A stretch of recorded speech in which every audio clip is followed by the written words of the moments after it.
But in thinking about the effects of myotonic dystrophy on the brain, there are several that have been reported and that are discussed in the literature.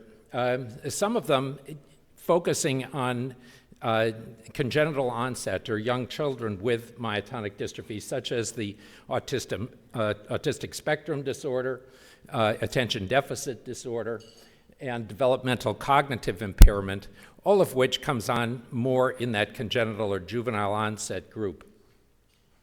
There are things that come on later in life, and those have primarily focused on what is known in the world as medical world as executive function loss. And though that can occur in DM1 and DM2, although the first three that I mentioned are really, as far as we know at this point, limited to DM1. And then there are other things that are discussed, the avoidant personality problems, and then some motor control problems that are probably central in origin as well. And then control of sleep issues. So sleep is a big deal, but it's really multifactorial in its cause and effect.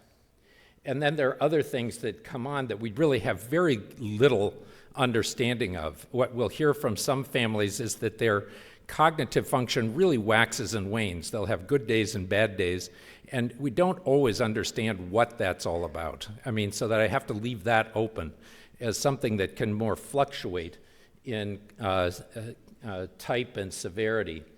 And then there are all the implications of this. How does that affect the family? How does that affect society?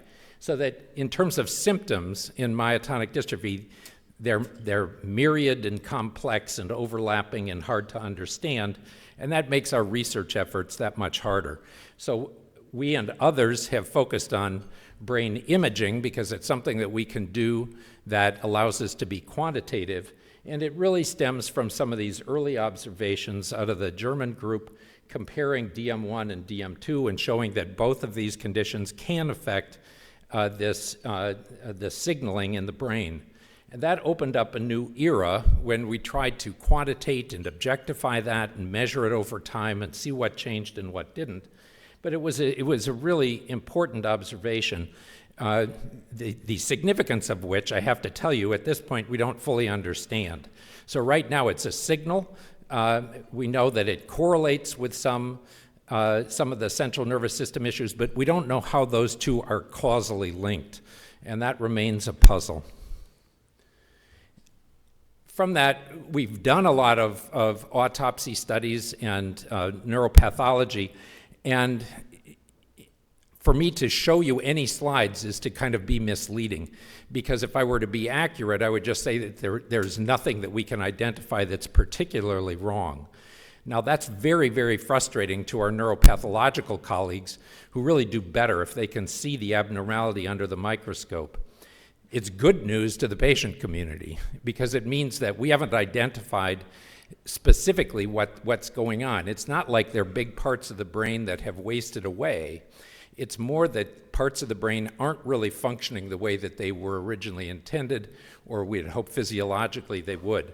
So that it does open up the possibility that some of the central nervous system features might be controllable to some extent or to a great extent once we know more about them and can design treatments that are really directed specifically towards those symptoms.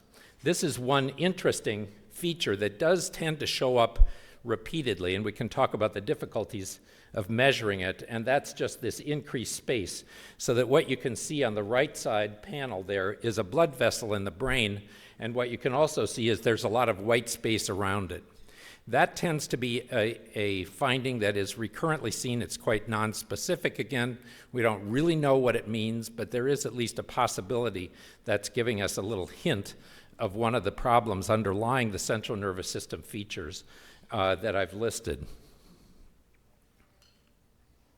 So we tend to continue to try to quantitate this and are looking at different tracts within the central nervous system to see what's affected and what's not affected. And we can do this in these fancy ways now. But in ways we're getting more and more refined in our methods, but still have that question about causal relationship. We can take those individual tracts and look at them so that the red line in the left-hand panel, it shows us the result of the white matter integrity of a single individual compared to the various gray and black lines, are what we would expect in a normal.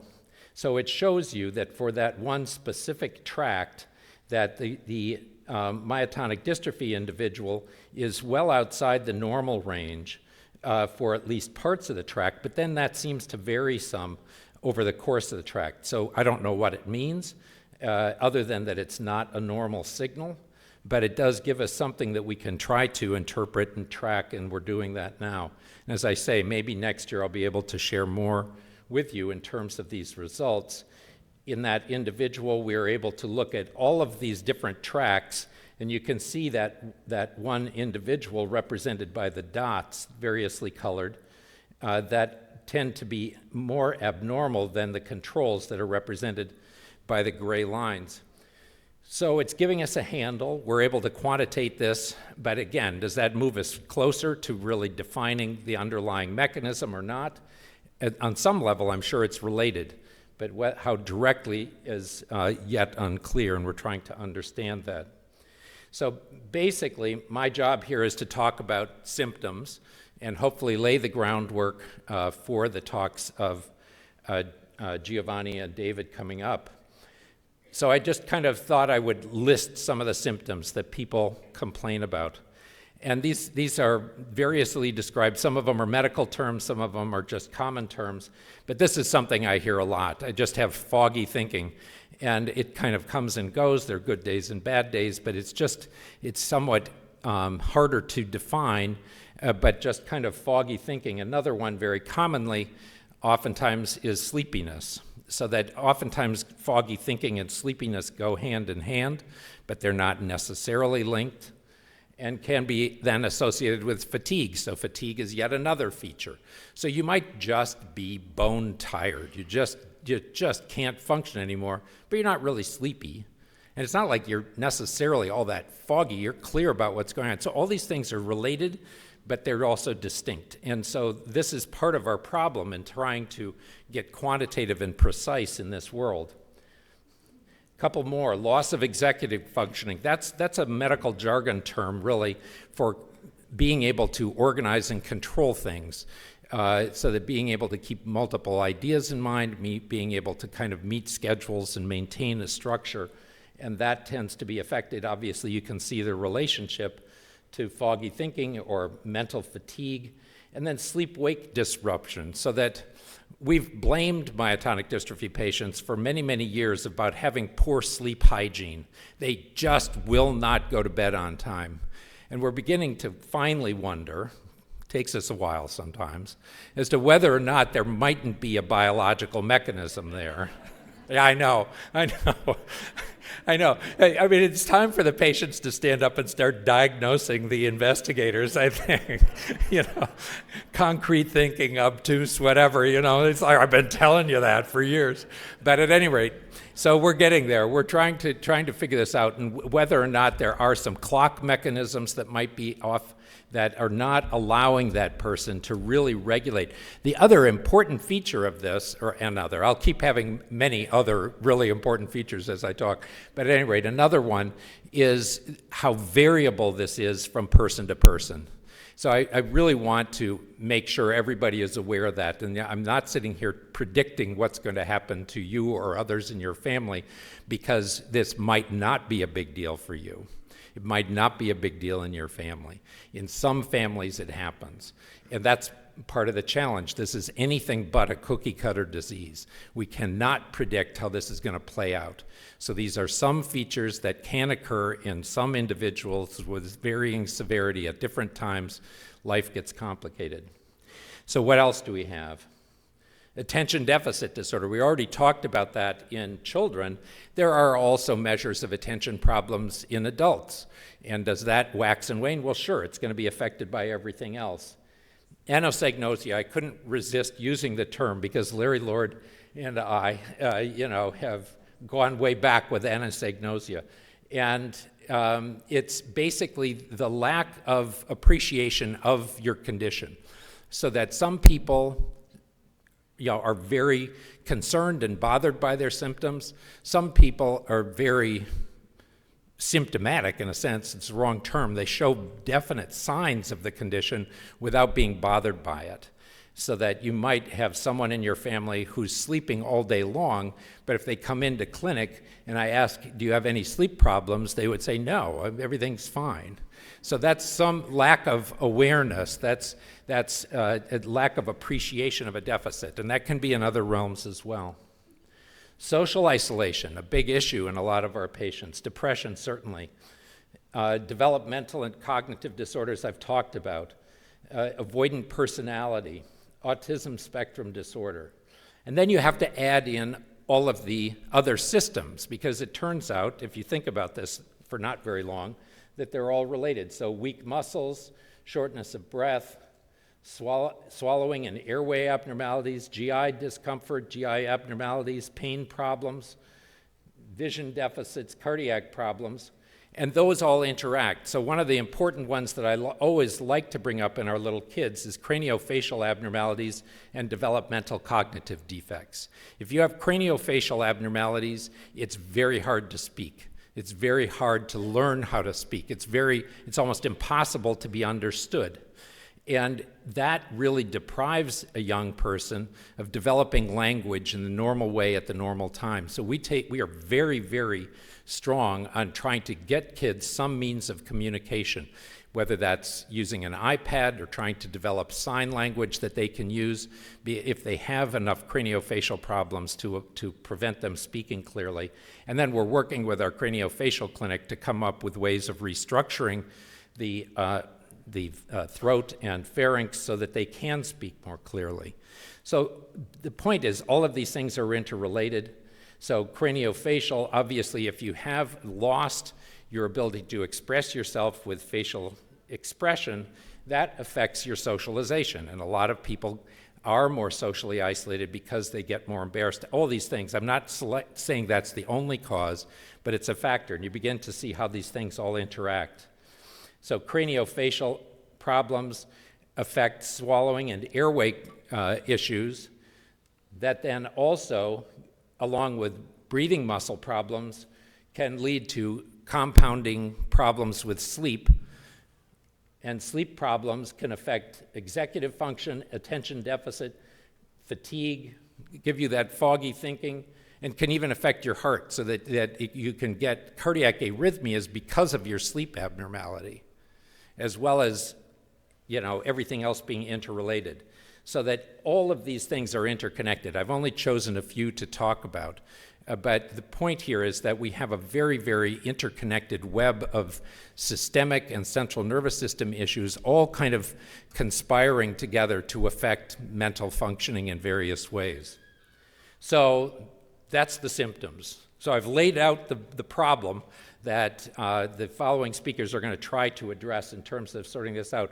I can't leave the stage without mentioning a few things that I encourage you to do. So participating in the MDF in all ways, I congratulate you for being here. It's not always easy for people to come, especially the first time, and I hope you're finding it rewarding. Please feel free to talk with any of us and participate. Join the registry. Join the National Registry at the University of Rochester. That's a separate registry. They both have important roles. Register with sites doing myotonic dystrophy research. Participate in the research studies to the extent you can. I know everybody's busy and not everybody can do everything. I did want you to know that if you're done using your body, we could use it. So it's always hard to bring this up, but and we'll give it back to your loved ones in a respected state.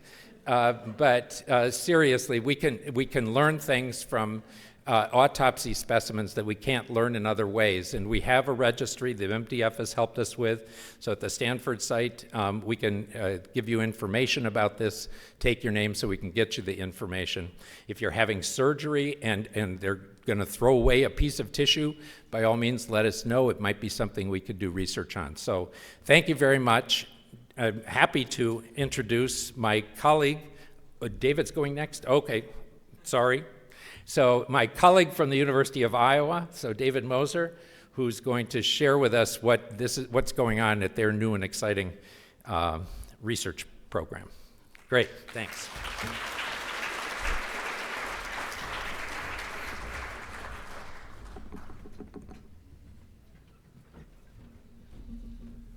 All right, I made it up the steps. It's an honor to have this opportunity to talk with you all today. Can you hear me okay in the back? Yeah, okay, great. So the research that I'm going to be talking to you about for the next 10 minutes or so is from the lab of Dr. Pagnopoulos at the University of Iowa. And she's not able to be here today. She's actually out of the country, so you get me. But for those of you who have heard Dr. Napoulos speak before, many of you know her, I'm sure, you know that she has a way of absolutely electrifying an audience. So I had a little extra caffeine today. I'm not sure that I can bring it to a Pagnopoulos level. So if you want the whole Pagnopoulos experience, just imagine that I'm waving my hands around a little more than I am and talking a little faster, and we'll get through this. So anyway, here's a little outline of what we're going to talk about today. I'm going to tell you a little bit about our DM1 brain research study at Iowa, give you a quick lesson on brain anatomy, and then talk about whether and how DM1 affects the brain and whether that changes over time. Our research at Iowa, our DM1 brain study, has been going on formally since 2015, so just a short period of time. We're fortunate to have funding from the National Institutes of Health. We were doing some preliminary research prior to that time. And a couple important things to point out right at the start here is that we study two aspects of the brain. We study brain structure, okay, so how the brain looks and how it's put together, and basically studying parts of the brain. And we also study brain function, okay? So regardless of how the brain may look on an MRI, for example, how's it working? Is it working like it's supposed to? And it's important to study both aspects of the brain, and so that's why we do that. Little lesson on brain anatomy, and some of this may be review for folks. There's the brain, and this is a neuron, okay, a brain cell. We have about 100 billion of these, okay, and the brain works with them communicating with one another. Okay, I'm going to go through the parts of the neuron here just quickly because it's important for the latter part of the talk. So up at the top, you can see those little spiky guys up there at the top right up here at the top. Those are called the dendrites of the neuron, and they are the parts of the neuron that receive information from other brain cells, okay? They're kind of like the listeners, okay, or the ears of the neuron. When information's coming into a neuron, that's where it's received. We also have the cell body, okay? It's like a tennis match here, looking both ways, okay? So for you folks over there, the cell body is right there, okay? Cell body right there. A lot goes on in there, okay? It's a lot of metabolism goes on in there. It's kind of the headquarters of the neuron. Importantly, then we've got an axon. The axon is that long cable, okay, that you see there, and that's basically what it is. The axon is you can think of it as a cable that allows the cell to reach out and communicate with other cells, okay? And it's covered in a coating called myelin that I'll talk about in a little bit. Then at the end of that axon, or that cable, is a synapse right there. The synapse is where right at the end of the axon, where the actual communication with the next cell goes on. So a lot of what we're going to talk about in the next few minutes has to do, with that axon. So this is an example of a picture of the brain in what we would call a coronal section. You can look at the brain in lots of different angles on MRI or when the brain is dissected. This happens to be what's called the coronal section. So if you were looking at that section of the brain, it's as if you were looking that person in the eyes face to face, okay? And I do that just because the next slide is an MRI that's going to be oriented in a similar manner. So I mentioned earlier that there's a cell body on the neuron, and those cell bodies make up what we call the gray matter. Okay, a lot of people use gray matter as a slang word for the brain in general, like, you know, that person's got a lot of gray matter, okay? But really, gray matter is only part of the brain, and it's made up of the cell bodies, and you can see that here, and it does, in fact, on this kind of MRI, look gray, okay? The dark parts here, in the middle here in the ventricles, and also surrounding the brain, is cerebrospinal fluid. Okay, you can see that up there. Cerebrospinal fluid is the fluid inside the skull that the brain is bathed in. Okay, it's in the ventricles, it's around the brain, and the brain is sort of floating in that. Okay. Then we've got white matter, and the white matter is right in here, and it is, in fact, on this kind of MRI, white. And that is made up of the axons that I was telling you about earlier, or the cables, basically, that allow the brain cells to communicate with one another. The reason that it's white is that these axons, these fibers, are coated with it's actually a fatty substance called myelin, and it allows those brain cells to get the information to other brain cells faster because those fibers are insulated. Just like if you look outside, there's probably some power lines that have insulation around them as well. It's the same basic idea. So just keep in mind that the white matter is right in here, and it's the part that allows one brain section to communicate with another efficiently. So there's a couple different ways that we can measure the white matter, and we're doing both of these at Iowa right now. One way is basically to find lesions in the white matter, or areas that are areas of white matter that are not as healthy as they ought to be because the myelin has either thinned or been stripped away. And those cables, basically, from one brain cell to another are not working as well as they should because of that damage. And you can see some examples here. I don't know how well you can see them, but there's some examples here of these are some of the areas where we do see some white matter damage in some individuals with DM1.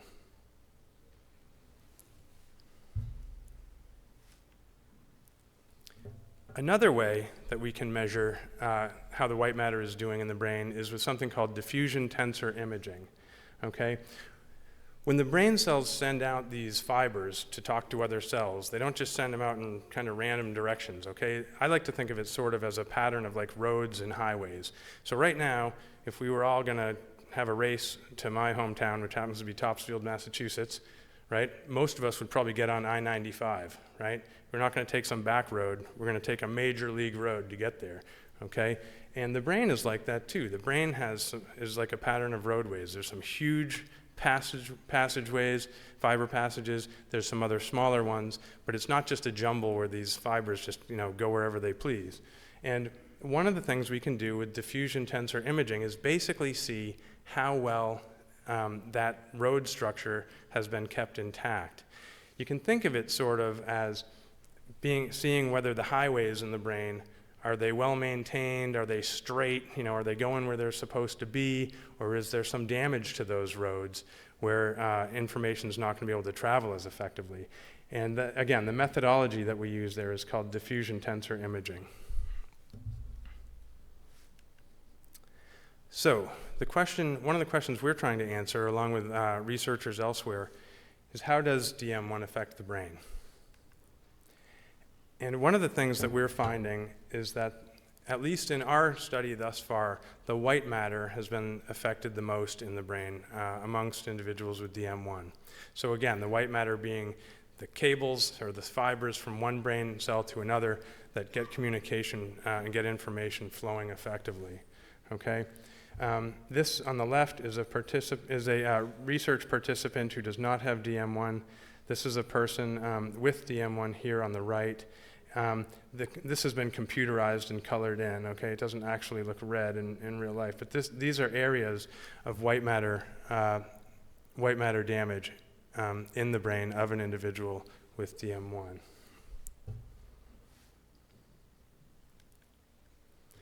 Additionally, when we look at our diffusion tensor imaging data, again, that's the data that looks kind of like the roads in the brain to see whether things the pathways are working like they're supposed to. When we look at a group of individuals without DM1, we see the health of their roadway system, if you want to think of it that way, the health of their white matter fibers, okay, is here, and there's an obvious and significant decrement as a group amongst people with DM1.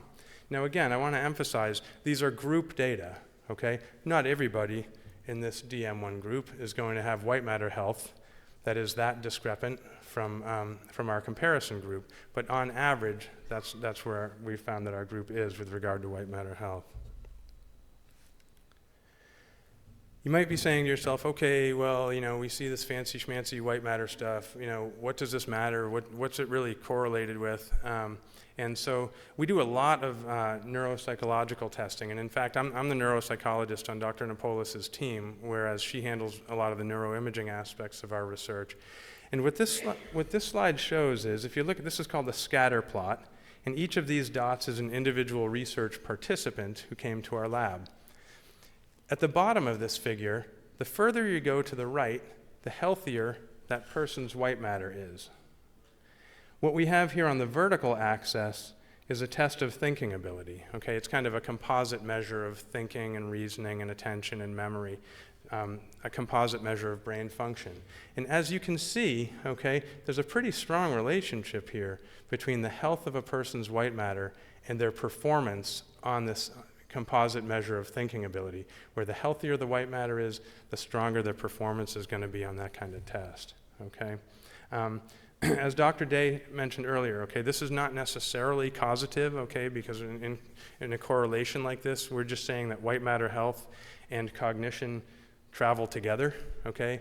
But given what we know about the brain, I mean, I think it's very likely here that what we're looking at is a causative relationship.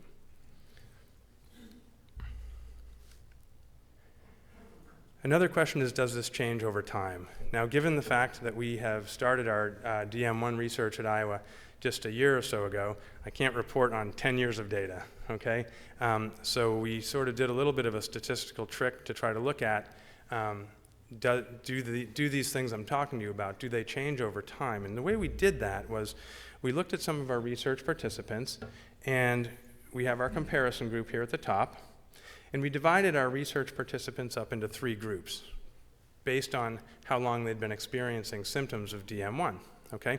So we've got a group here who on average have been experiencing symptoms for about 2 years, a group here, kind of a medium group, that have had symptoms for about 10 years, and the bottom group has had DM1 symptoms for about 22 years, okay? So in a way, even though it's not the same people that we're tracking year after year, it's sort of a way at looking at the longitudinal course of the disease by looking at a group of people who've just had it a short time, a medium time, and a long time. And what we are finding, in fact, is when we do look at our measures of white matter health, the white matter health does tend to decline across time, depending on how long somebody has had symptoms of DM1, okay? These have been corrected for age as well, so this is not just the effects of normal aging that we're seeing here. So we're excited about the opportunity to continue to follow the research participants who've been in our lab, and we're excited about including more, because hopefully what we'll be able to do is come here next year and the year after and thereafter and really talk about more about our longitudinal research, where we are able to follow the same individuals across the course of time, because that will be much more informative than dividing people up in this manner. So whoa. Okay, so what's the take-home message here? Realistically, what I'm telling you today and the findings that we've had thus far in our lab really it's consistent with what's known in the literature thus far for the most part. And more importantly, I think it's consistent with what you tell us when you come to clinic. Patients and families tell us all the time about how they're doing, and the data that we're finding when we measure the brain is not surprising within that context, okay? It's just now we're able to measure it. I don't want anybody to leave here with the idea that because we've talked about these changes that they have a problem now that they didn't have before, okay? Really, I mean, realistically, this is quite consistent with what we hear from patients and families. Additionally, I'd like to be glasses half full.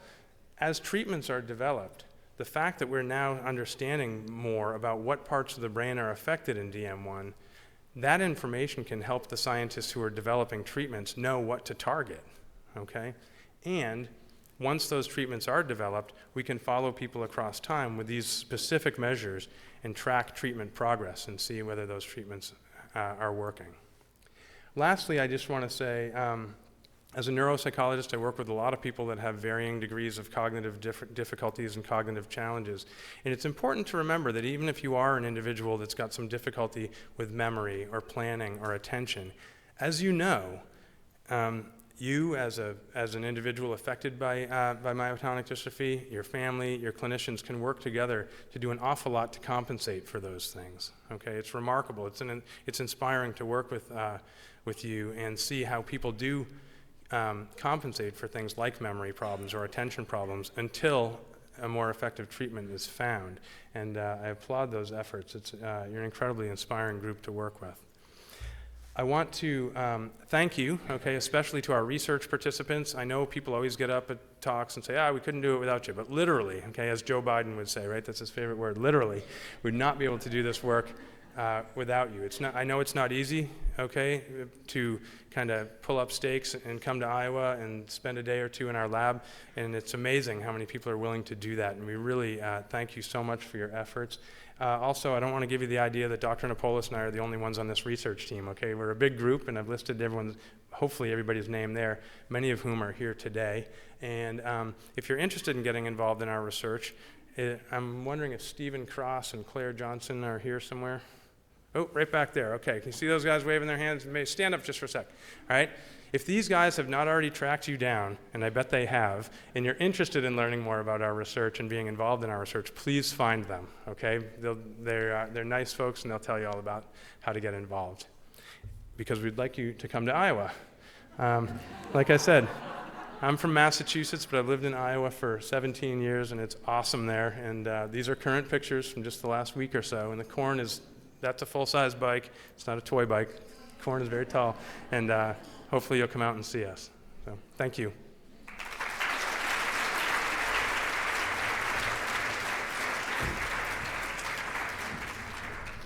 Our final speaker is Dr. Giovanni Meola. He's a professor and chair of neurology at the University of Milan, has been working with DM patients since 1985, and he also is chair of the neuropsychiatric section of the DM1 Care Consideration. Please join me in welcoming Dr. Meola.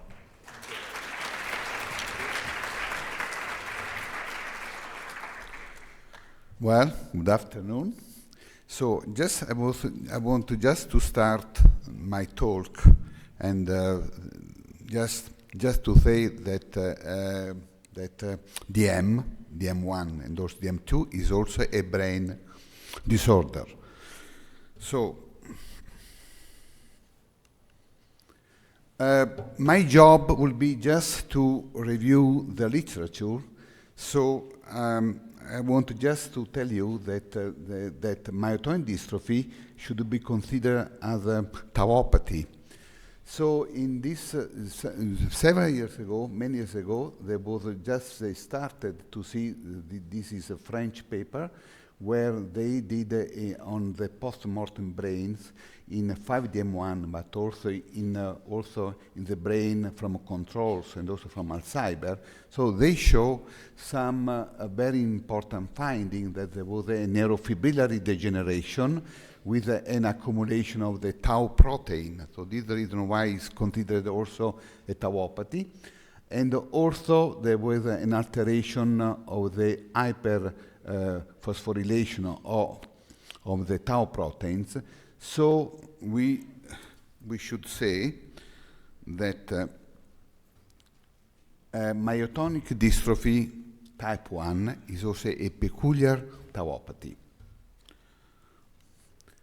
The same group in France, they developed an animal model. This was a transgenic mouse carrying a huge expansion, and they found also changes in the distribution of the tau protein isoforms. So this transgenic mouse could be a good model to investigate changes in the brain. Also in DM2, we have unfortunately we have very not too much material. It was only one patient where we had only one autoptic patients in DM2, from one DM2 patients. And also in the brain from this DM2 patient, it was shown an alteration of these neurofibrillary tangles and the Marinesco bodies. And you can see, well, maybe you can see also an alteration, so not only in DM1, but also in DM2. So there is an alteration of the tau protein.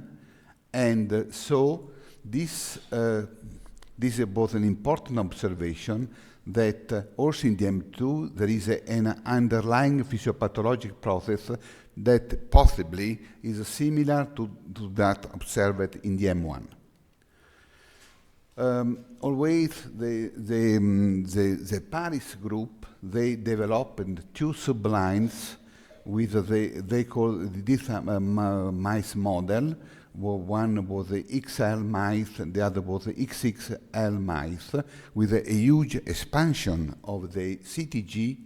And in the homozygous mice carrying 600 CTG, they found in the brain, especially in the brain, some abnormalities. They found an abnormal splicing of the glutamate receptor, of the MAP tau protein, and also of the muscle blind 1 and 2. And also they developed a big jump, another mouse model, which was this small mice, and this transgenic mouse model represents really a unique tool to explore the complex dynamics. And also they, in this model, it is easy to find some splicing abnormalities in the central nervous system. So also from the Charles Thornton lab, this was a beautiful paper where in the post-mortem brain, in the autopsy brain from 10 DM1 patients, also from other disease, from some with some control, or 2 patients from with Alzheimer, with Huntington. So they found really in the DM1, they found some mutant transcripts, and also they found the foci, which was very clear in the neuron, and these foci, they colocalize with muscle blind 1 and muscle blind 2. And also they found an alterations of the abnormal regulation of some alternative splicing, like NMDR and also MAP. So this was really another evidence that CNS impairment in DM1 may result from gain of function of the mutant DMPK mRNA. Also, it was made some mice with a muscle blind 1, but surprisingly, in this mice with a muscle blind 1, only 3 of the splicing events are perturbed. So in this model, the splicing event was not so altered like the previous one. So maybe other factors possible other than muscle blind may contribute to splicing misregulation in the DMN. So the muscle blind one seems to not play a big role about the central nervous system alterations. So, but on the contrary, the Swanson group developed a muscle blind 2 knockout mice, which exhibits several phenotypes consistent with features of DM neurological disease. And these mice, knockout muscle blind 2, they had some abnormal REM sleep abnormalities, some deficit in the spatial memory, but also an alteration in the NMDA receptor synaptic transmission, and impaired hippocampal synaptic plasticity, and also the misregulation of splice of hundreds of exons. So again, there is really a tight connection between DM brain alterations and muscle blind too. It was also from the French group.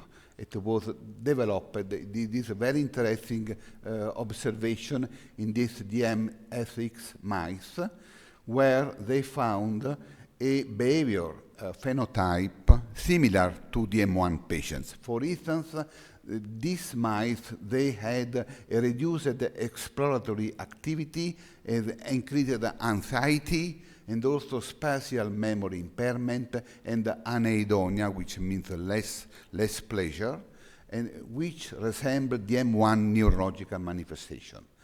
So, but what was very interesting in this paper, that they were the first that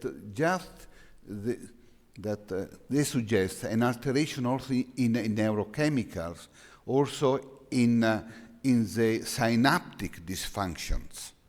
So they found in this animal model an alteration of an up regulation of the RAB3A and also of the synapsin 1. So this is very important because they open a new avenue in this field, in my opinion. So there is a novel connection between the physiological phenotypes and also synaptic protein dysregulation, indicative that there is also a synaptic dysfunction in the M1 brain, which could be an avenue for some drugs, of course. So there is a connection between the DM behavior and also synaptic dysfunction. Also, it was found an alteration of the MAP protein in some neuronal cell lines with a expansion, and of course it was found an alteration in this animal, in this cell line, an alteration of the neurite outgrow. You can see in the normal neurite outgrow in the control cells, and you can see an alterations of the neurite outgrow in these cell lines. Recently, also by the Dr. Ashizawa group, it was another important a new avenue, a new tool. He developed a DM1 IPS cell line, which were established from dermal fibroblast, and you can see really important point that you can see that this line, they undergo the normal neural differentiation, but you can see that the internuclear RNA foci were detected both in the M1 IPS cell lines, but also in the neural stem cells. So there is really, so this could be a good model, of course, just to study for some mechanistic studies and also for a translation platform for some therapeutic development. And also, it's possible also to make some modification of the genome, of course, with this very complicated technique, but also I want just to show you that you have the foci in the parental cells, but if you look to the colony, there was a reversal to normal condition.